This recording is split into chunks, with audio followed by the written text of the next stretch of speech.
इंतखाबी अहम खबर आपको दें, chief army staff minister Syed Asim मुशैब ने कौम के नाम अपना पैगाम जारी किया है और उन्होंने कौम को 2024 के आम इंतखाबात के कामयाबी इनकाद पर मुबारकबाद पेश की है। सिपह सलार आला अफवाज पाकिस्तान के आम इंतखाबात की कामयाबी इनकाद और पाकिस्तान कौम को मुबारकबाद दी है। जनरल आसिम मुनीर ने कौम के नाम पैगाम में उन्होंने निगरान हुकूमत को भी मुबारकबाद दी है।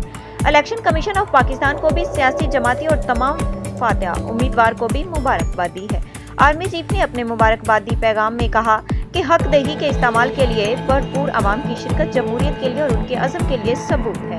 उन्होंने मजीद कहा कि सिक्योरिटी अदारे मुश्किलात के बावजूद महफूज माहौल की फराहमी पर ज्यादा तारीफ के मुस्तहिक हैं। आर्मी चीफ ने अपने पैगाम में कहा कि सब ने मिलकर कौमी तारीख की सबसे बड़ी इंतखाबी मशक के इनकाद को मुमकिन बनाया है। आर्मी चीफ का कहना था कि इंतखाबात और जमहूरियती पाकिस्तान की खिदमत का जरिया है। कौम का इंतशार और तलमिराइजेशन की सियासत से आगे बढ़ने के लिए मुस्तहिक हाथों की जरूरत है। इंतखाबात जीतने और हारने का मुकाबला नहीं, बल्कि अवाम को मैंडेट तयन की मशीक है। उन्होंने कहा कि पाकिस्तान की अवाम ने आइन पाकिस्तान पर अपना मुतशरका अपना एतमाद जाहिर किया। Army chief of army staff general Asim Munir ने कौम के नाम अपने पैगाम में आम इंतखाबात 2024 के कामयाब इनकाद पर अवाम को मुबारकबाद पेश की है।